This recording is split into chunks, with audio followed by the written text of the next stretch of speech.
Good evening and welcome to the 10th session of Basic Computer Skills. और last session में हमने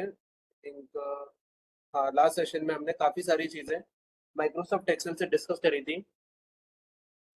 आज के सेशन में और आगे बढ़ने से पहले पिछले सेशन से कुछ क्वेश्चंस हैं, उसके साथ हम शुरुआत करेंगे। तो सबसे पहला क्वेश्चन जो अभी मैंने आपसे पूछा था, that was format printer. Format printer क्या होता है? तो फॉर्मेट प्रिंटर से रिलेटेड कुछ लोगों ने आंसर्स मेरे को दिए हैं।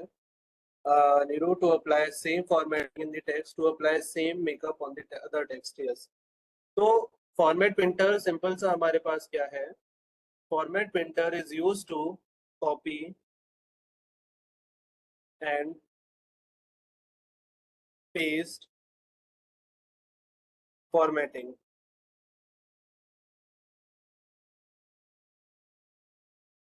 फॉर्मेटिंग को कॉपी पेस्ट करने के लिए यूज होता है format printer.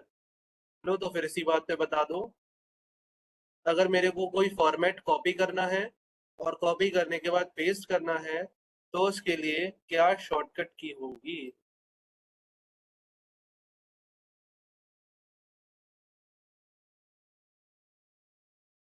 Shortcut keys for copying and pasting formats. Shortcut की control alt c to copy और पेस्ट के लिए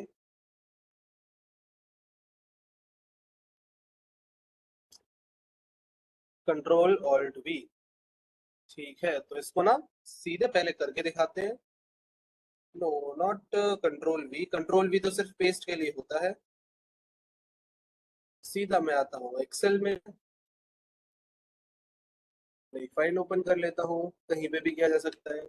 मान लो ये कोई सेल है, सेल को मैंने क्या कर रखा है, इसका टेक्स्ट कर रखा है इस तरीके से, और कुछ भी लिख देता हूँ मैं यहाँ पर।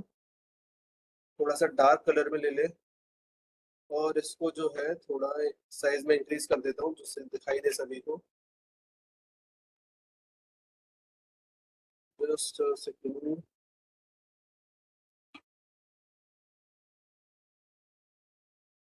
थोड़ा सा इसको डार्क कर लिया और इसको बोल्ड भी कर देते हैं, अंडरलाइन भी कर देते हैं। काफी सारी कुछ हमने फॉर्मेटिंग यहाँ पे अप्लाई कर दी है। और यहाँ पे कुछ नॉर्मल टेक्स्ट लिखा है। नॉर्मल टेक्स्ट लिखा हुआ है। मैं फॉर्मेट प्रिंटर पे जाऊंगा, मेरे को इसका फॉर्मेट कॉपी करना है। तो फॉर्मेट कॉपी करने के लिए क्या मैंने प्रेस किया, कंट्रोल ऑल्ट सी। यहाँ प्रेस कर दिया control alt we. Paste special यहाँ पे क्या ही आ गया। एक सेकेंड, वर्ड ही ओपन कर लेता हूँ मैं।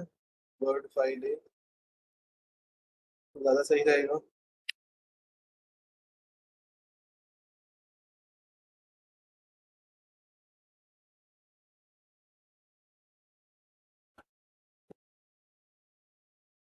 कुछ भी रैंडम यहाँ पे मैं लिखता हूँ, इसको कर लेता हूँ थोड़ा सा।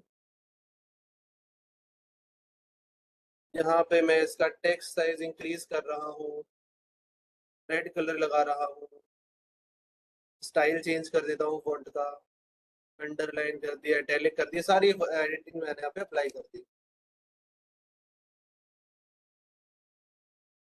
और यहाँ पे कुछ रैंडम टेक्स्ट लिख दिया। अब टेक्स्ट लिखने के बाद मैं क्या करता हूँ, मैं चाहता हूँ कि ये वाला जो टेक्स्ट है ना, इस पे भी वही सेम फॉर्मेटिंग अप्लाई हो जो यहाँ पे हो रही है। तो क्या करेंगे, फॉर्मेट प्रिंटर पे जाएंगे। फॉर्मेट प्रिंटर पे कंट्रोल शिफ्ट सी प्रेस करना होगा। मैंने प्रेस किया यहाँ पे कंट्रोल शिफ्ट सी। नहीं तो स्क्रीनशॉट ओपन हो गया।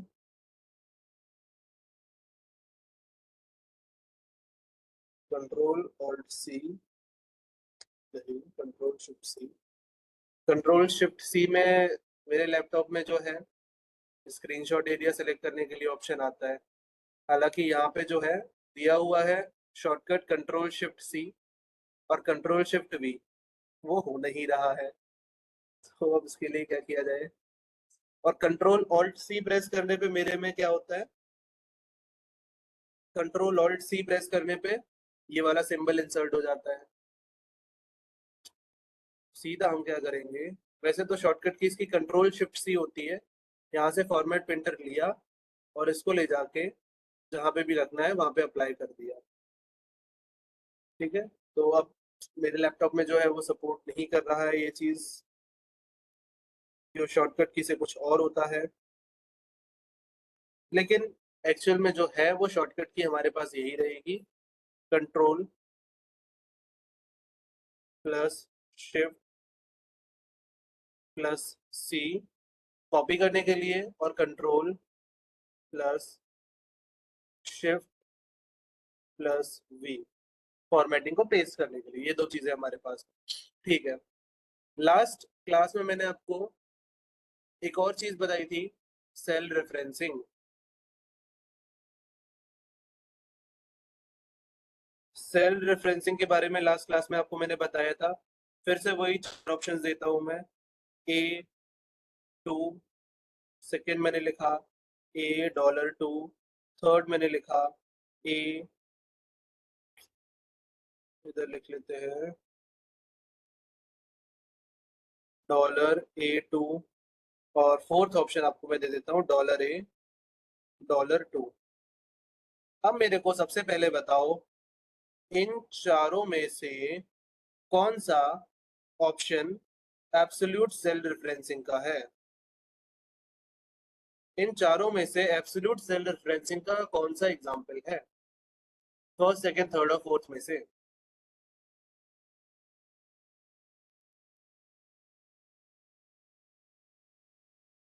फोर्थ, एक ऑप्शन आया है फोर्थ, और बाकी लोगों के आंसर्स? इनमें से एब्सोल्यूट सेल रेफरेंसिंग का कौन सा एग्जांपल है? फर्स्ट है एब्सोल्यूट, सेकंड है एब्सोल्यूट, थर्ड है या फोर्थ है? कौन सा है इन चारों में से? एक और आंसर आया fourth. I need more answers. First,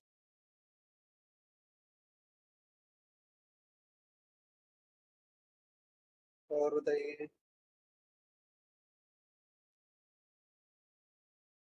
fourth वाला होगा ये जो है, ये एब्सोल्यूट सेल रेफरेंस है। एब्सोल्यूट का मतलब एकदम फिक्स, फिक्स्ड हम करते हैं डॉलर सिंबल्स का यूज करके। तो ये जहां पे भी अगर डॉलर सिंबल लगा हुआ है कॉलम नंबर और रो नंबर दोनों से पहले, तो वो होगा एब्सोल्यूट। ठीक है, अब बताओ रिलेटिव का एग्जांपल कौन सा है इनमें से, इन चारों ऑप्शंस में से?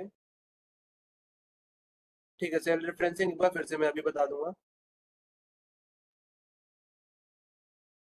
हाँ, जो ऑप्शन वन है ये है मेरे पास रिलेटिव सेल रेफरेंस, और मिक्स्ड के एग्जांपल कौन कौन से हैं फिर?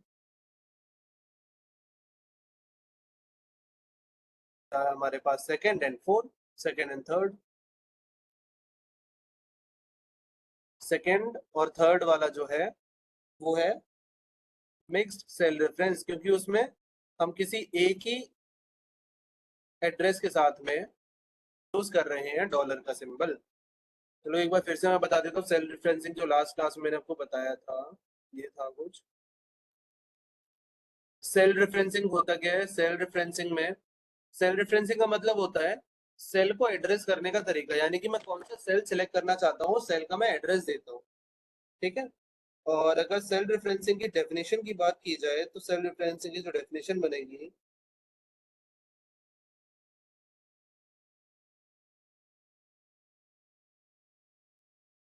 Just a second,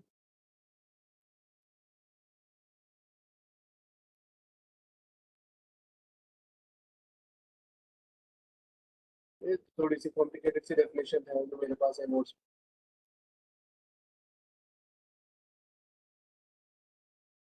cell reference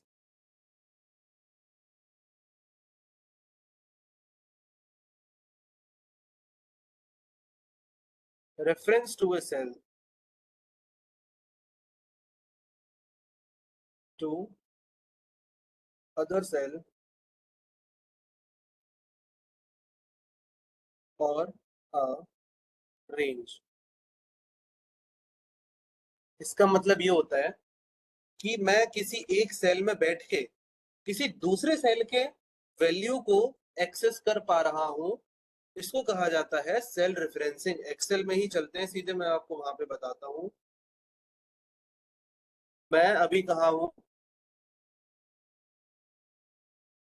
इसको डिलीट करा जाए, यहाँ से इसको भी डिलीट किया जाए। मैंने सेल नंबर B3 में लिखा 35। मैंने सेल नंबर C3 में लिखा 46, वो 56, कुछ भी लिख लो, कोई दिक्कत नहीं है।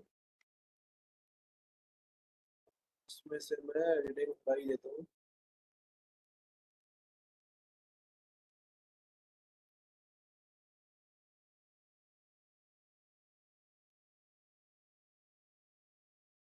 फिफ्टी सिक्स लिखा और मैंने एक जगह लिखा 64।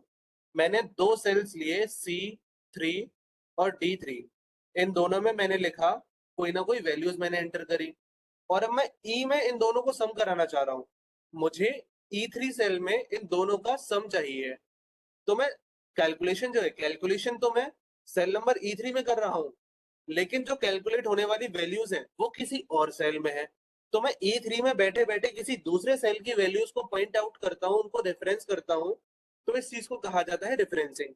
मैंने लिखा इक्वल टू, और ये सेल एड्रेस दे दिया, और प्लस ये सेल एड्रेस दे दिया। तो ये मैंने क्या किया, मैंने सेल नंबर E3 में बैठे बैठे C3 और D3 की जो भी वैल्यू है उसको एक्सेस किया, दोनों को मैंने ऐड करा दिया, मेरे पास फाइनल आंसर मेरे को मिल गया। ये होता है सेल रेफरेंसिंग। सिंपल सा है, इसमें कुछ भी ज्यादा कठिन नहीं है। सेल रेफरेंसिंग दो तरह के होते हैं, तीन तरह के बेसिकली। एक होता है हमारे पास एब्सोल्यूट, एक होता है रिलेटिव, और एक होता है हमारे पास कौन सा, मिक्स्ड सेल रेफरेंस।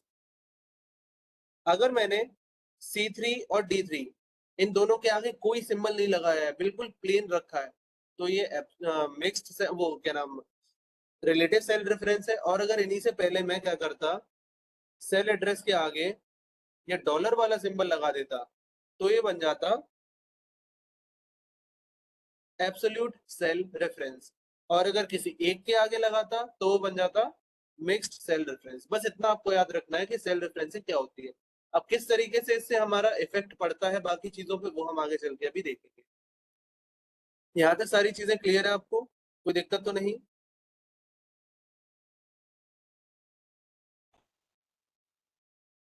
अब क्या करते हैं, आज की क्लास में हमको है ना कुछ फंक्शंस डिस्कस करने हैं। मैं कुछ रेंडमली नंबर्स लिए ले रहा हूँ मिक्स सेल रेफरेंसिंग का। अभी ठीक है, चलो मिक्स सेल रेफरेंसिंग अभी आपको मैं करके दिखा देता हूँ किस तरीके से होता है ये। मिक्स सेल रेफरेंस ना एक एग्जांपल के साथ में समझेंगे, वो ज्यादा अच्छी तरीके से समझ में आएगा। पूरा सिनेरियो इसको बना करके देखेंगे कि किस सिनेरियो में मिक्स सेल रेफरेंस को यूज किया जाता है, तो वो मैं आपको भी बता दूंगा। कुछ नंबर्स यहाँ पे ले लेते हैं, रैंडमली कुछ नंबर्स मैंने यहाँ पे टाइप किए। अब ये क्या है, एक रेंज है। रेंज क्या है, B2 से लेके B11 तक। अभी मेरे पास सिर्फ 10 नंबर्स हैं। 10,000 नंबर भी हो सकते हैं, 10 लाख नंबर्स भी हो सकते हैं। तो मुझे क्या करना है, मुझे कुछ चीजें यहाँ पे परफॉर्म करनी है। परफॉर्म क्या करनी है, सबसे पहले तो मुझे इन सभी का सम फाइंड आउट करना है। फिर मुझे एवरेज फाइंड आउट करना है।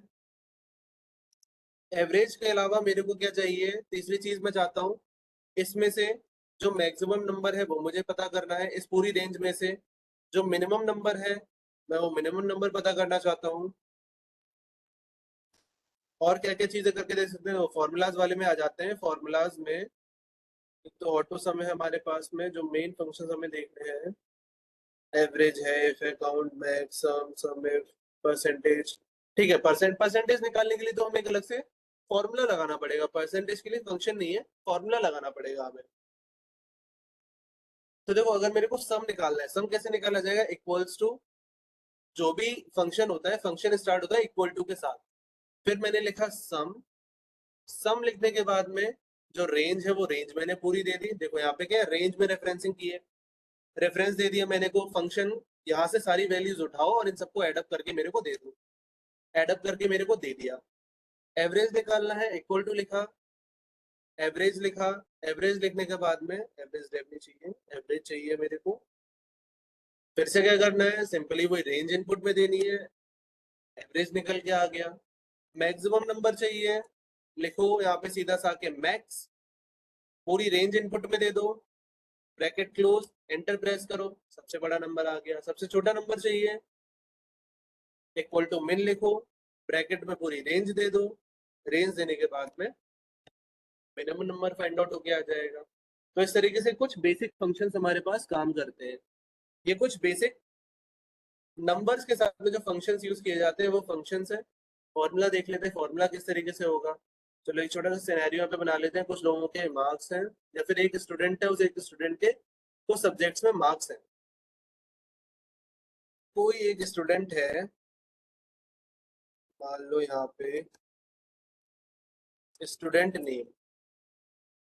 नेम मैंने लिया, फिर उसके बाद में उसके फिजिक्स में जो नंबर आए हैं, केमिस्ट्री में जो आए हैं, देन बायो, मैथ्स, और एक सीएस ले लेते हैं। मान लो ये 5 यार कुछ भी सब्जेक्ट्स हो गए, कोई बात नहीं।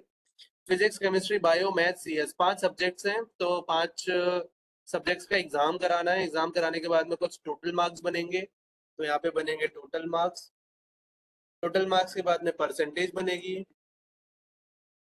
और परसेंटेज से बनेगी हमारी ग्रेड। तो इतनी चीजें यहाँ पे अभी हमें फाइंड आउट करनी है।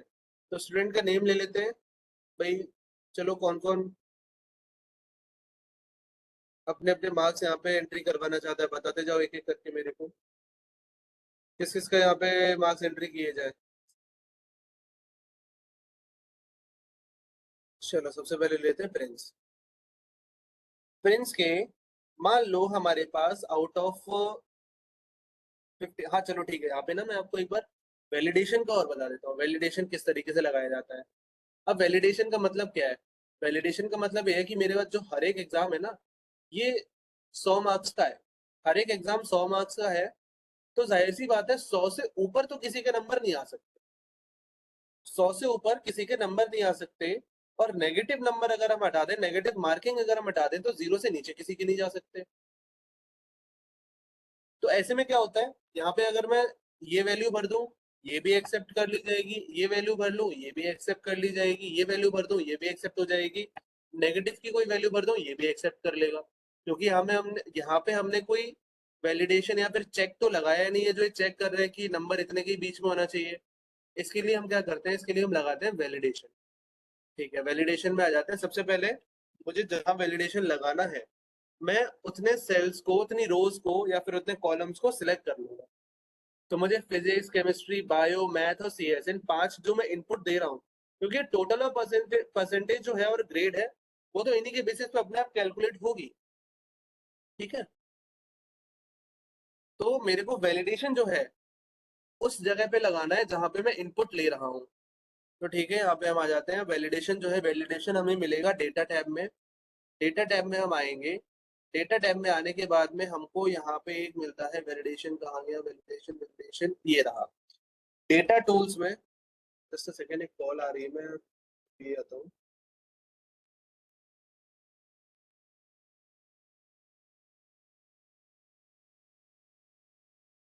ठीक है, तो हम क्या करेंगे, पहले इन सभी को सिलेक्ट कर लेते हैं, और यहाँ पे डेटा टूल्स वाले ग्रुप में मेरे को मिलेगा एक डेटा वैलिडेशन।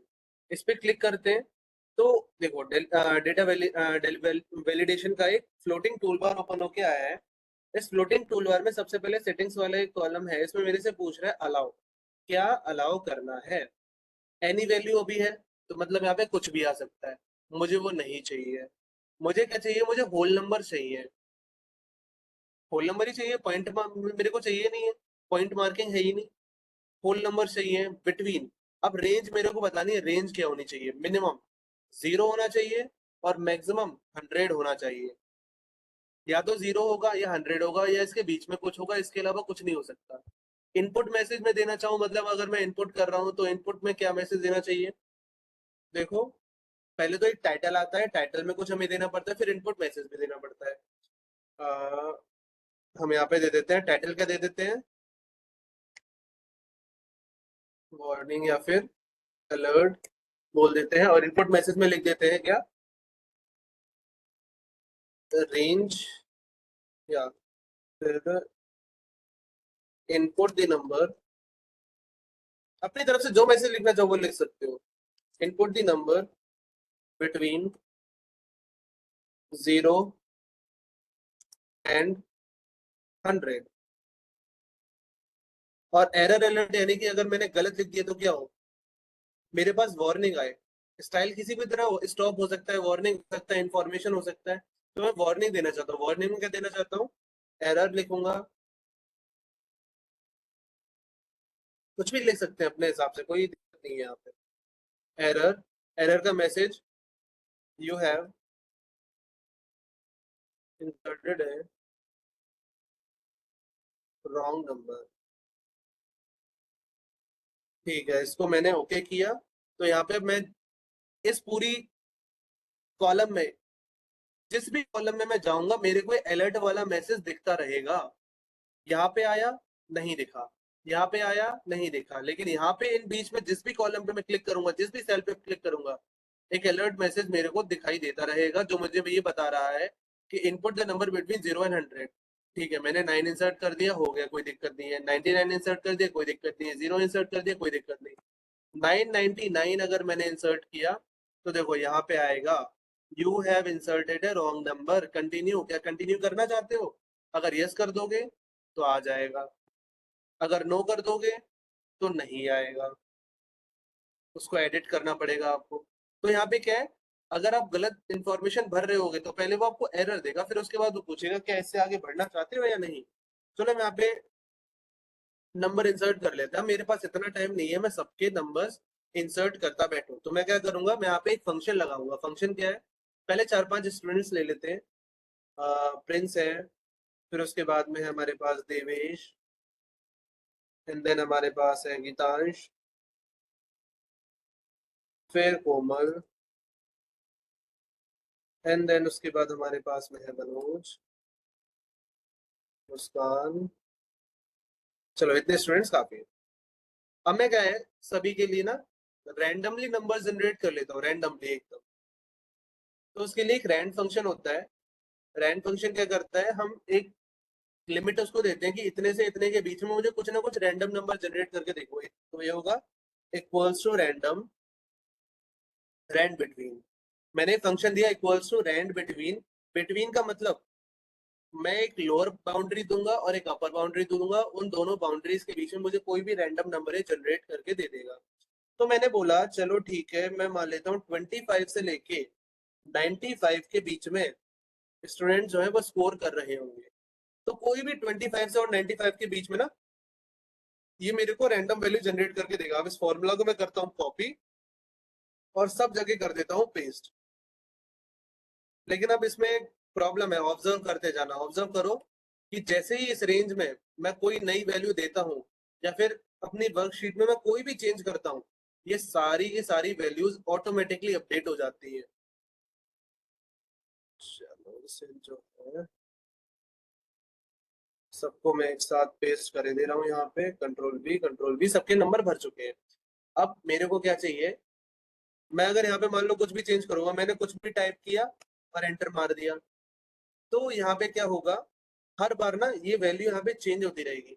मैं चाहता हूँ चेंज ना हो, तो चेंज ना होने के लिए मैं क्या करूंगा, इसको मैं कॉपी करूंगा। कॉपी करने के बाद इसको मैं यहीं पे पेस्ट स्पेशल कर दूंगा। पेस्ट स्पेशल में एक ऑप्शन आता है वैल्यूज ओनली, कहा गया वैल्यूज ओनली।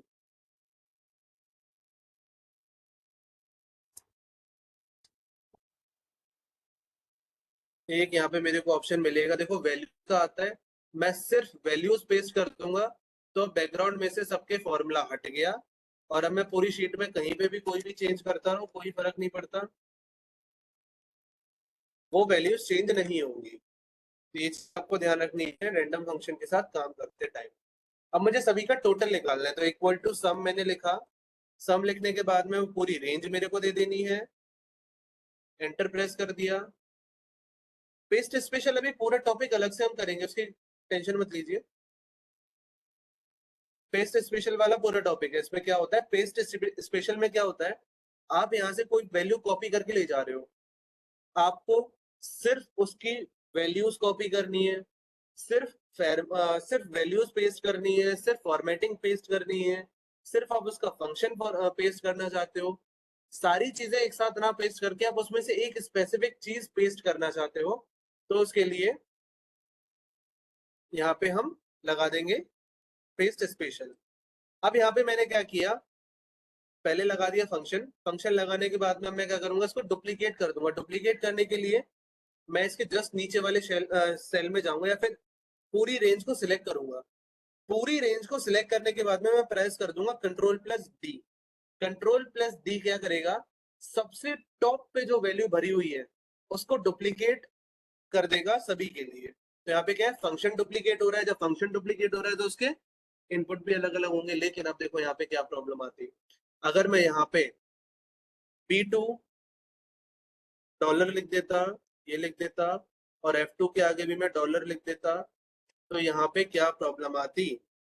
कंट्रोल+C किया, यहाँ पे कंट्रोल पेस्ट कर दिया।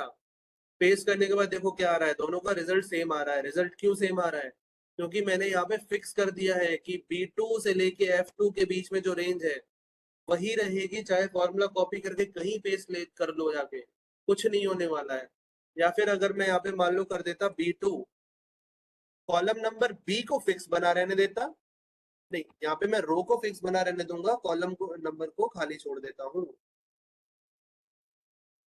कंट्रोल D किया, कंट्रोल+C, कंट्रोल+V, तो यहाँ पे भी वो प्रॉब्लम आ रही है। प्रॉब्लम क्या आ रही है, देखो कॉलम नंबर B तो चेंज हो रहा है, यहाँ पे B तो चेंज हो रहा है, कोई दिक्कत नहीं, लेकिन रो नंबर को मैंने बिल्कुल फिक्स कर दिया, रो नंबर चेंज नहीं हो सकती। अब मैं क्या करूंगा, कॉलम नंबर को तो चलो ठीक है एक बार को फिक्स कर देते हैं, दोनों में से रो नंबर को हम कर देंगे डिफरेंट। क्या आया यहाँ पे देखो, रिजल्ट चेंज हुआ। रिजल्ट कैसे चेंज हुआ, मैंने इस फॉर्मूला को कॉपी करके यहाँ पे पेस्ट किया था, तो क्या हुआ, जहां पे देखो डॉलर लगा हुआ है वो चीजें नहीं बदली, लेकिन जहां डॉलर नहीं लगा है वो चीजें बदल गई। 3 यहाँ पे चेंज हो गया, यहाँ पे था 2, यहाँ पे था 2 B2 F2, और इधर हो गया है $3 $B और $F3, और इधर साइड में आगे हम अगर देखें तो B4 F4, इस तरीके से तो चेंज होते ही जा रहे हैं सारे। तो वापस आ जाते हैं, यहाँ से मैं हटा देता हूँ डॉलर सिंबल्स, मेरे को नहीं चाहिए। F2, इसको हटा दिया, इसको हटा दिया, ठीक है, इसको क्या हुआ दिक्कत।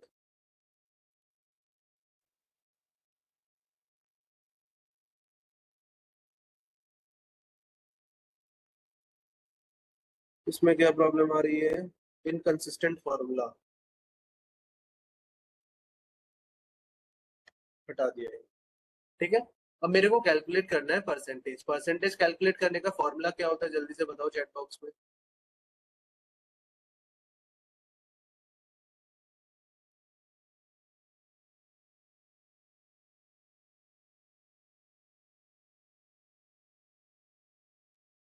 बताओ भाई क्या होता है। पहले तो हम लिख लेते हैं पास और फेल करने के,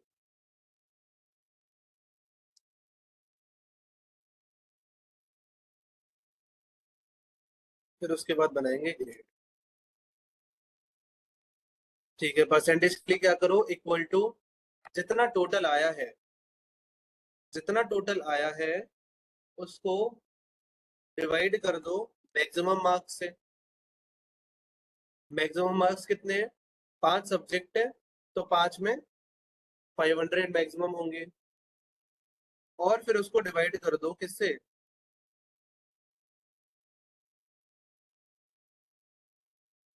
500,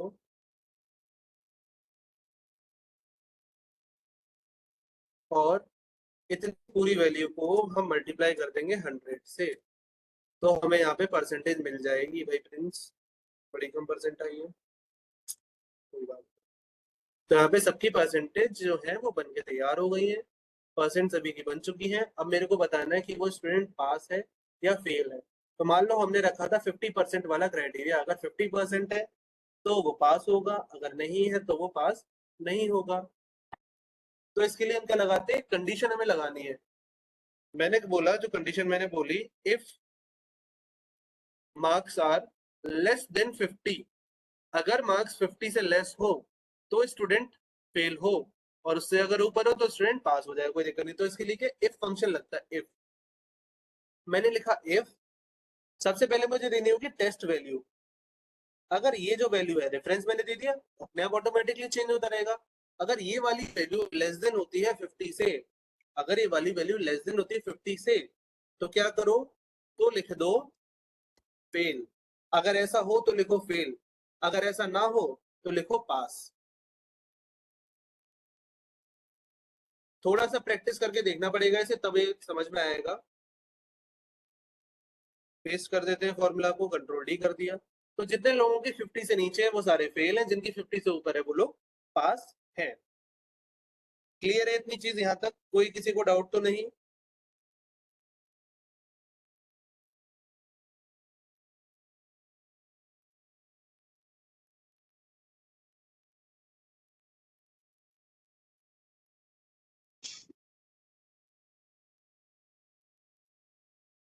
डाउट नहीं है तो फिर आगे बढ़ते हैं। फेल और पास दोनों लिखना। हाँ, फेल और पास दोनों लिखना पड़ेगा, क्योंकि अगर 50 से नीचे आते हैं, देखो हम क्या कर रहे हैं यहाँ पे, हमने क्या किया, पहले परसेंटेज निकाल ली। परसेंटेज निकालने के बाद में हमें क्या करना है, फेल या पास बताना है, स्टूडेंट फेल हुआ है या पास हुआ है। तो ये तो हम तभी बताएंगे ना जब हम कुछ चेक कर सकते हैं, कोई चेक हमें लगानी पड़ेगी वैल्यू। तो उसके लिए क्या करेंगे, यहाँ पे हम क्या करेंगे, जो भी हमारी वैल्यू है, रेफरेंस दे दो सेल का जहाँ पे भी वैल्यू है, उसका रेफरेंस देने के बाद में चेक करो लेस देन 50। अगर ये वैल्यू लेस देन 50 होती है तो कॉमा लगा के, कॉमा लगाने के बाद जो भी लिखते हो वो आता है जब मेरी ये वैल्यू ट्रू हो। 39 लेस देन 50 ट्रू हुआ, ट्रू होने के बाद में रिजल्ट आएगा फेल। अगर ये टेस्ट फेल हो जाता, अगर ये वाला टेस्ट फेल हो जाता, तो मेरे को मिलता कॉमा के बाद की वैल्यू, जो तीसरी वैल्यू है। देखो नीचे लिखा हुआ है ना, if logical test, value if true, value if false. थोड़ा सा इसे समझना पड़ेगा, थोड़ा सा हल्का सा कॉम्प्लिकेटेड होता है इसमें, क्योंकि एक कंडीशन होती है हमारे पास में, उस कंडीशन के बेसिस पे हम डिसाइड कर रहे होते हैं कौन सा वाला स्टेटमेंट एग्जीक्यूट होगा। ये इफ स्टेटमेंट की तरह, इफ एल्स स्टेटमेंट की तरह होता है। जैसे प्रोग्रामिंग में इफ एल्स स्टेटमेंट होता है, उसी तरीके से यहाँ पे ये स्टेटमेंट काम कर रहा है। पहले हमने दी है कंडीशन, वो कंडीशन फेल हो तो क्या हो, वो कंडीशन पास हो जाए तो क्या हो। क्लियर है ये चीज?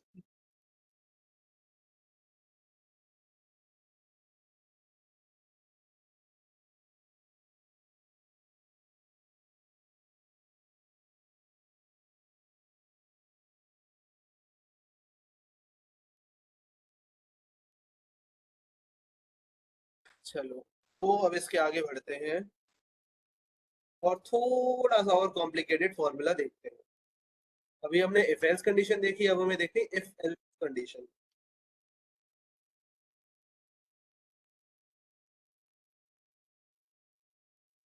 कोई चीज ना समझ में आई है तो मेरे को एक बार बता दो, मैं दोबारा से रिपीट कर देता हूँ, फिर हम आगे वाले फॉर्मूला पे चलते हैं।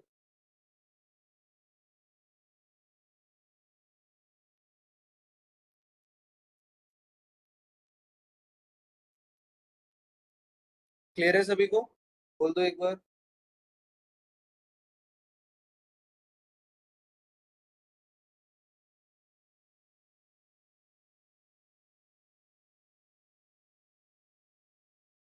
ठीक है, okay okay.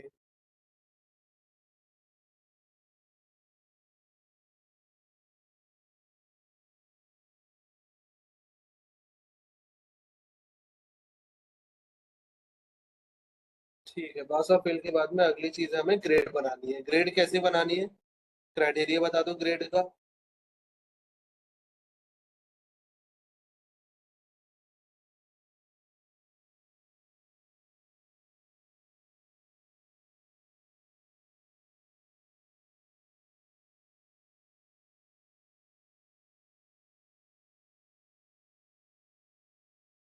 Hmm,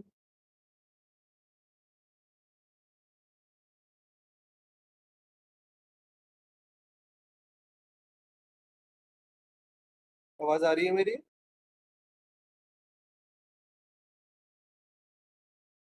yes sir.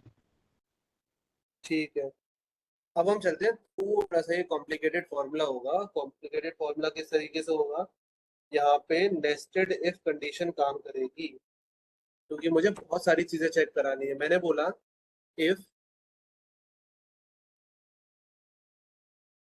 Equal to से स्टार्ट होना है, इफ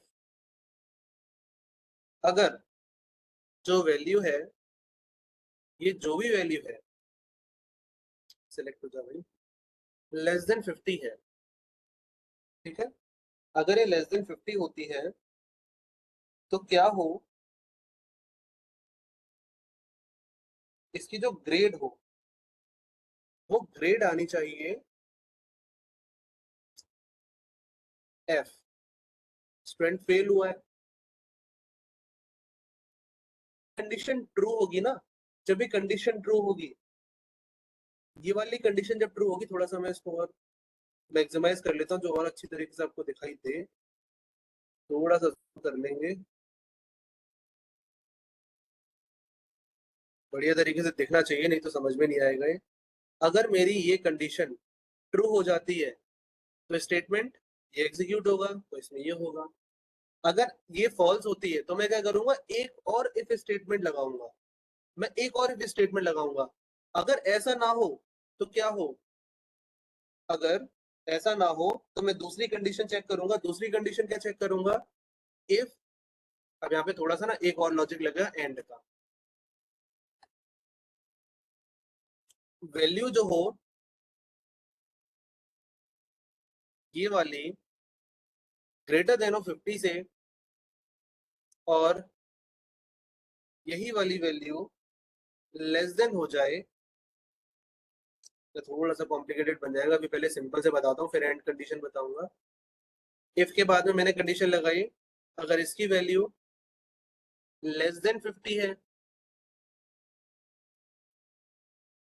सही से चलता रहे फॉर्मूले, इसकी वैल्यू लेस देन 50 है तो क्या हो, लेस देन 50 है तो ग्रेड आनी चाहिए सी।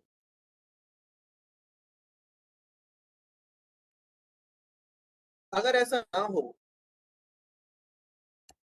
तो फॉल्स में एक और इफ कंडीशन एग्जीक्यूट, और उसमें क्या मैं चेक करूंगा, अगर इसकी वैल्यू लेस देन होती है 75 के तो ग्रेड आएगी ए।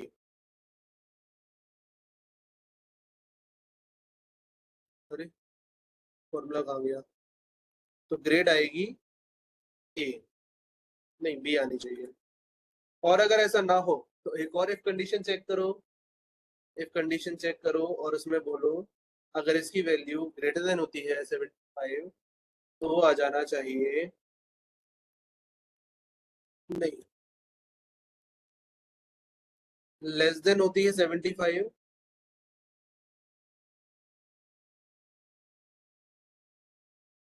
तो ये क्या होगा, चेक कर लेते एक बार, कोई दिक्कत नहीं है, अभी फॉर्मूला तो अपडेट हो जाएगा हाल। तो होना चाहिए ग्रेड ए, अगर ऐसा ना हो तो हो जाए ग्रेड एस। देखते हैं फॉर्मूला में अगर कोई गलती होगी, कोई गलती नहीं है, मस्त आंसर आ रहा है यहाँ पे हमारा। तो कंडीशन थोड़ी सी यहाँ पे कॉम्प्लिकेटेड हो गई है। कॉम्प्लिकेटेड कैसे हो गई है, पहले वो चेक कर रहा है अगर 50 से नीचे है तो एफ कर दो, अगर 50 से नीचे ना हो तो वो फिर चेक करेगा क्या, नहीं थोड़ी सी यहाँ पे गलती हो गई, 50 से नीचे नहीं, यहाँ पे ले लेते हैं पहले, अगर 50 से नीचे है तो फेल, और अगर 60 से नीचे है तो सी ग्रेड, 75 नीचे से है, 75 से नीचे तो बी ग्रेड, 75 से ऊपर है इधर ले लेते हैं 85। अब ठीक है, आई थिंक 50 से नीचे है तो फेल, 60 से नीचे है तो सी, 75 से नीचे है तो बी, 85 से नीचे है तो ए, अगर 85 से ऊपर होता है तो ग्रेड बनेगी एस। अब इसको हम करते हैं, अब आ गया बिल्कुल सही आंसर। तो देखो 52% है ना, 52% 60 से नीचे है, लेकिन 50 से तो बड़ी है, जब 50 से बड़ी है तो हम इस वाली कंडीशन चेक करेंगे, 60 से नीचे है तो सी आ गया। यहाँ पे बी ग्रेड बनी है, कैसे बनी है बी ग्रेड, मैंने बताया था, बी ग्रेड बन रही है जब मेरी 75 से नीचे परसेंटेज है, 75 से नीचे है तो बी ग्रेड बन गई, ठीक है। अगर किसी की यहाँ पे मान लो 85 आ रही होती या 84 होती, 84 होती यहाँ पे, तो एस ग्रेड बनती उसकी 84, 84, 84, 84 पे ए ग्रेड बनती और 85 पे एस ग्रेड बन जाती। तो इस तरीके से ग्रेड्स यहाँ पे दिए जा रहे हैं। ये मैं मानता हूँ ये वाला फंक्शन हो गया होगा बहुत ज्यादा कॉम्प्लिकेटेड आप, लेकिन इतना तो कम से कम आज आपको प्रैक्टिस करना है। ये जो बना हुआ है ना, एग्जैक्टली सेम ये चीज जो बनी हुई है, कंट्रोल जेड, इसको मैं करता हूँ कॉपी और ये मैं आपको भी भेज रहा हूँ।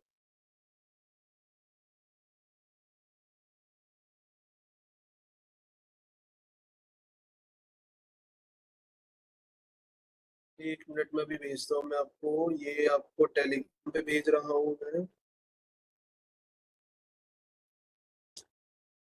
नाम चेंज कर दीजिए है ना भेजने से पहले, तो सही रहेगा।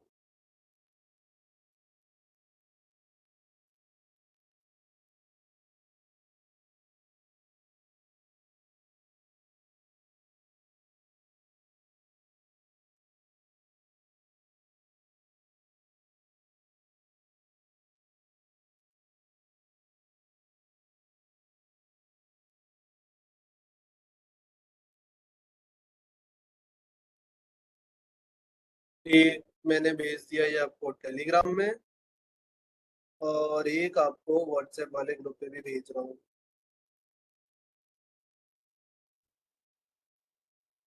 ये भेज दिया व्हाट्सएप वाले ग्रुप में भी आपको।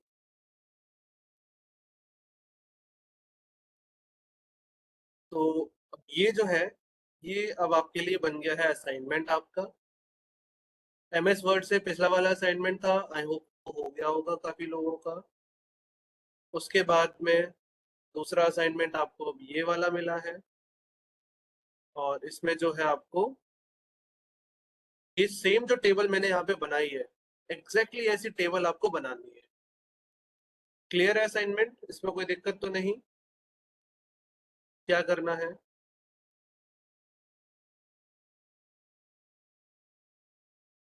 बन जाएगी इस तरह की टेबल, ग्रेड्स वगैरह कैलकुलेट हो जाएंगे सभी के।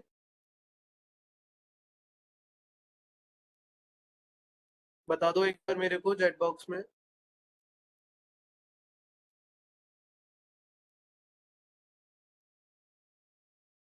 मैंने ग्रुप पे आपको भेज दिया है, टेलीग्राम की कोई दिक्कत नहीं है।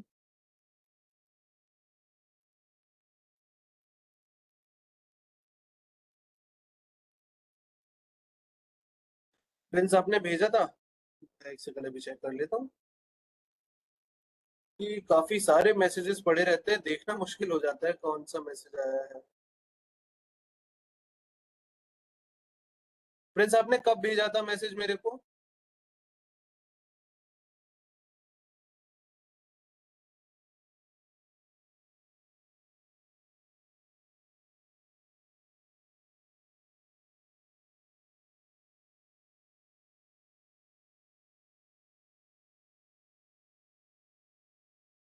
जय श्री राम।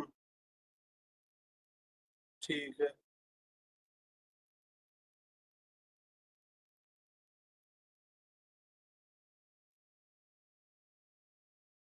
ठीक, ठीक है। अच्छा, ये जो लोग है नहीं अब ये कैसे आएंगे? कुछ रिजरेक्शन वाला जादू करोगे इन पे? रिजरेक्ट करके बुलाओगे? चलो भाई, मैं भी इनवाइटेड हूँ। रोनाल्डो भैया भी आ रहे हैं, मार्क जुकरबर्ग भी आ रहे हैं, जेफ बेजोस भी हैं, बहुत बड़े बड़े लोग हैं, Elon Musk, Bill Gates, Usain Bolt. लेकिन ये मुझे बताओ, ये एल्बर्ट आइंस्टीन कैसे आएगा? थॉमस अल्वा एडिसन कैसे आएगा? मैक्रोन तो आ सकता है, ठीक है। सी जिनपिंग आ सकता है, जॉर्जिया मेलोनी, ठीक है, ये भी आ जाएंगे, ऋषि सुनाक आ जाएंगे, व्लादिमीर पुतिन आ जाएंगे, वहां पे लड़ाई करवा दोगे तुम नहीं। फूमियो किशिडा। अच्छा, रिलेटिव थ्योरी से, चलो बढ़िया है। फूमियो किशिडा, हाँ ठीक है, ये तो जापान के हैं इस टाइम पे। ये जो ना अभी इससे पहले वाले जो प्राइम मिनिस्टर थे उनको मारा गया था ना, उनका असैसिनेशन हुआ था। ठीक है। हाँ जो, ओके, बढ़िया, गुड। और लोगों ने भेजा था, मेरे पास एक ये आया था, ये मैंने भी देखा, एक स्पिरिट, हाँ स्पिरिट बुलानी पड़ेगी, उनकी रेजरेक्शन करना पड़ेगा। और दूसरा मेरे पास आया था, नीरू जी ने मेरे को भेजा था अपना असाइनमेंट। और